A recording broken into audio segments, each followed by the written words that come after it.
Don't ask question about the right way and the wrong way to study Upanishads or Gita or Brahma Sutra. What you have done is simply looked at the text, and you can read any text. The point is not that. The point is, see, we didn't interpret anything. That's the most important thing you must understand. I didn't give you an interpretation of the text. I just asked you. Everything I said was to direct your attention to what the text is saying. And the text is saying something different from what you have been told it was saying. Yeah? This is what has happened. Now, just because of the fact that it challenges some favorite, pet, well-known interpretations, does not mean I am denying everything that is said in the Indian tradition. For example, I am not denying anything about Arishad Varga, for example. In fact, we can talk that way only if we take human situation seriously. What are the different kinds of feelings? Where do they emerge from? Why do people follow it? When you ask these questions, then you understand there is something called Arishad Varga. There are 6 kinds, 6 groups of emotions which damage a human person. You see, this does not exist in Western psychology at all. They don't know that. They think this is metaphysics. Now, the point I'm making is this. Your favorite interpretations is going in the direction of Western psychology, which doesn't tell you anything about human beings. So, my story does not challenge Arishad Varga, my story supports Arishad Varga. I am not saying you must simply go and satisfy whatever you feel like satisfying. I am not saying that. In fact, your favorite interpretations are telling you that. I did not say don't help a beggar. Just because I say Kripa is a psychological flaw according to Indian tradition doesn't mean when I see a beggar, go kill the bastard. I didn't say that. I don't mean that. You feel like helping people, do it. But what does that do with Kripa? You can do it for any number of reasons, not just that one alone.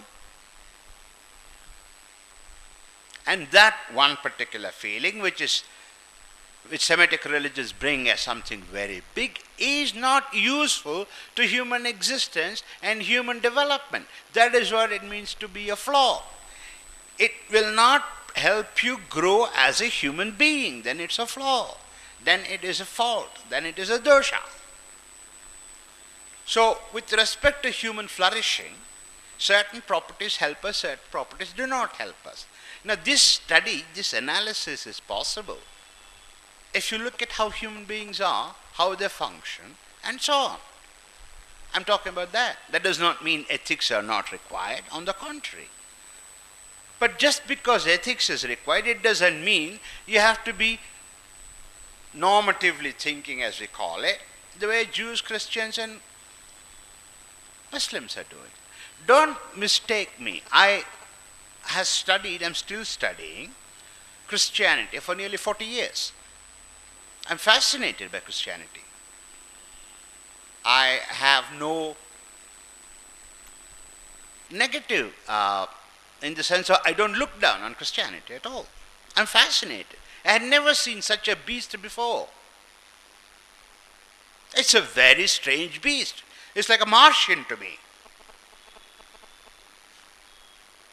Agnel is a Catholic, so is my wife. 45 years, my wife is a Catholic. My children are not, unfortunately.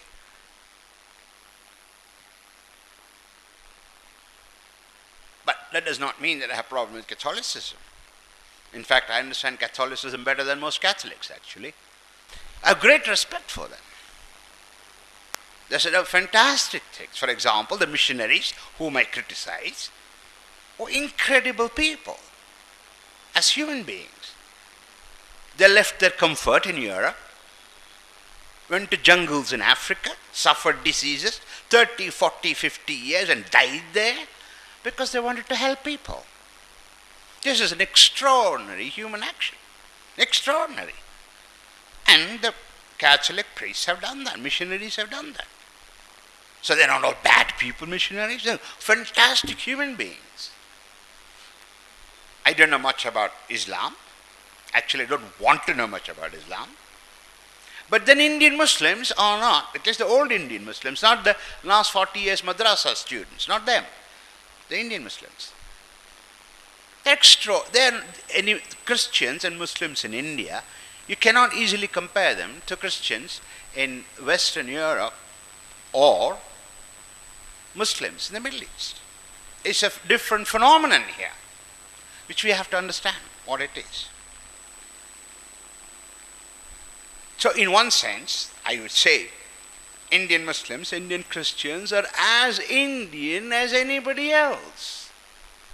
Oh, they might not have heard of Prajapati. Big deal. There are a lot of Indian Hindus who have not heard of Prajapati either. So what? Maybe there are many who haven't heard of Upanishads. So what? In fact, most of you may not even know what the word means. Upanishad, what does it mean? Actually, I didn't learn about it till 3 years ago, people. So what? We don't belong to a culture. We share one culture, Indian Muslims and Indian Christians included, which is the Indian culture, in an extraordinarily complex number of ways. And the condition is not that you need to have read some text, gone to some temple or mosque or church, known the name of what? Shah Rukh Khan or something like that, or Salman Khan. You don't have to know their names to be an Indian, belonging to the culture. I don't mean by that your passport Indianness. There's something extraordinary about Indian culture which allows this. So there is something about our culture which I'm studying for 40 years, just grasping certain aspects of it, which is why the Vedas and the Upanishads, etc., developed in India, social sciences developed in India, and only in India. It's something to do with some certain things in this culture. We are the only culture in the world. In fact, even Sheldon Pollock accepts it. In fact, he gave that name.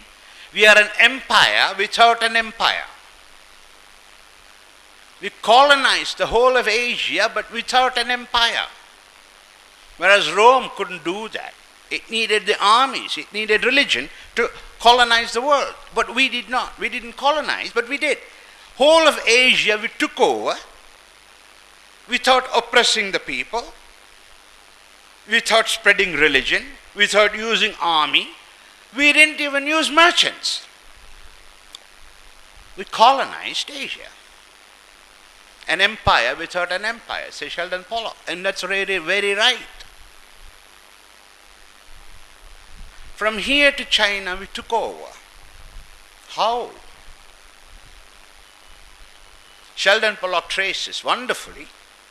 In a matter of 50 years, Sanskrit language became the language of the court from Kanyakumari to Cambodia. 50 years' time. There was no army, there was no merchants, there were no religious organizations. How the hell did it spread? We don't know.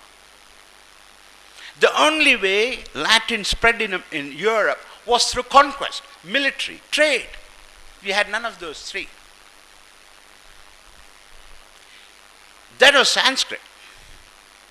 1,000 years Sanskrit ruled Asia. So this is our culture. There's something really phenomenal about it. And I told you, I repeat once again, I am not a nationalist. I am not a patriot. Nationalism is poison. So I'm not any of those things. So when I'm saying this about Indian culture, trust me, it is a result of 40 years of scientific investigation. I have not seen this anywhere in the world. But that's not the reason why I'm defending it, because I've seen it nowhere else in the world.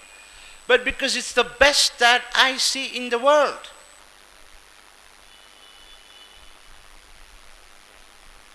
So what I'm sharing with you are the insights, some insights from that kind of research of more than 40 years. Not just by myself alone, trained students. They're doing the research also. In Europe and in India.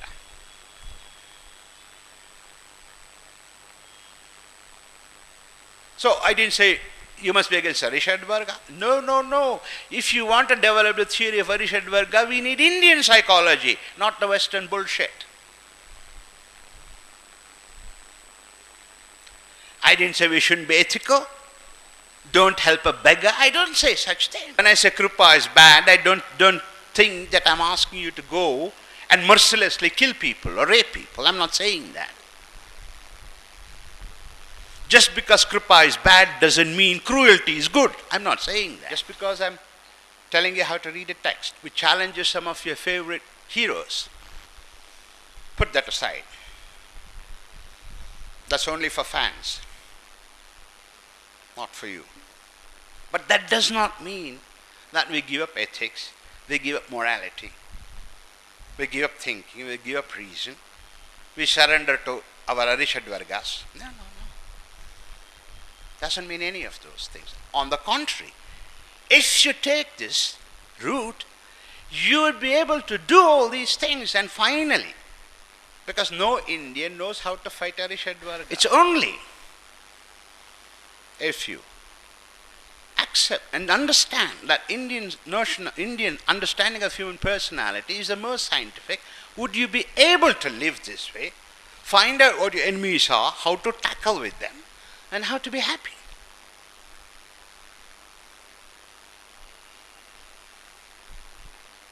Only then.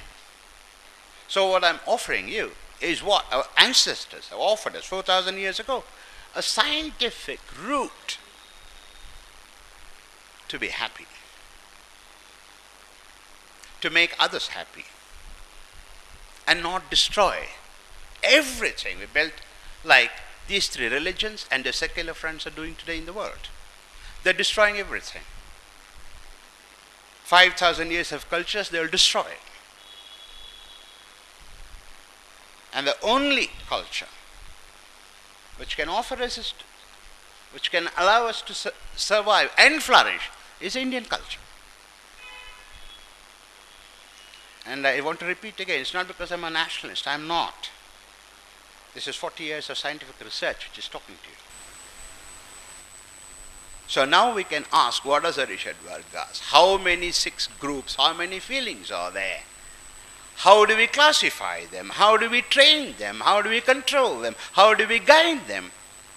You can ask these questions only if you understand what they are. And you can't understand them using today's psychology at all. But using Indian psychology is the only possible way. So use Indian psychology because it's scientific. It has to be built today. Because the last 1,500 years you lost access to them. But they still remain. We still have a hunger for Atma, Brahma, even though we don't know what it is. But today we see the extraordinary thing Indian tradition is saying.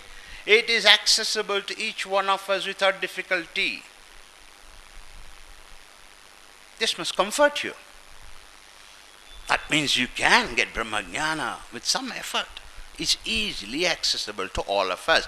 Not only some Shankara who will get this Brahmajnana. No, I can also sit here as Balu and get it. I don't have to be a special human being. Just because I am a Muslim, it does not mean I won't get it. No. Every one of us can get it. That's what I'm trying to tell you today. Not tell you, show you today. Yeah? Prajapati is telling you this. All right? But think about what I have said and ask yourself the following question, which is one most important thing. Why is it that the people before you who have read these texts have not seen what you have seen? Why? It is not because they are unintelligent, it is not because they were stupid, it is not because they could not read, but they could not read somehow. Why? So all you need to learn from me is this. Read what is written. Knowledge is yours. You don't need any guru. But you must learn to read. But that is something you learned at the age of what? 6, isn't it? So practice it. Practice reading what is written.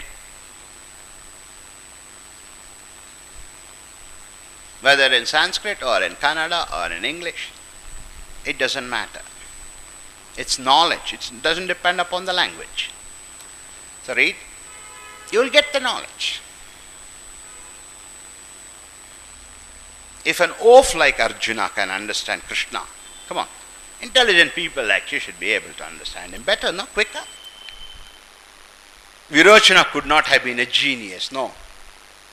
But that fellow got Brahmajnana, yeah? So you should be able to get it also. Just look in the mirror and think. Both are required. Ask, what is it am I seeing? What is it Virochana saw? What is it Prajapati was showing? Think. You'll have your answer. It'll take some time. You'll have your answer. Of course, it's not that simple. You have to work hard, but that's a thinking process. All right? All right. Thank you very much.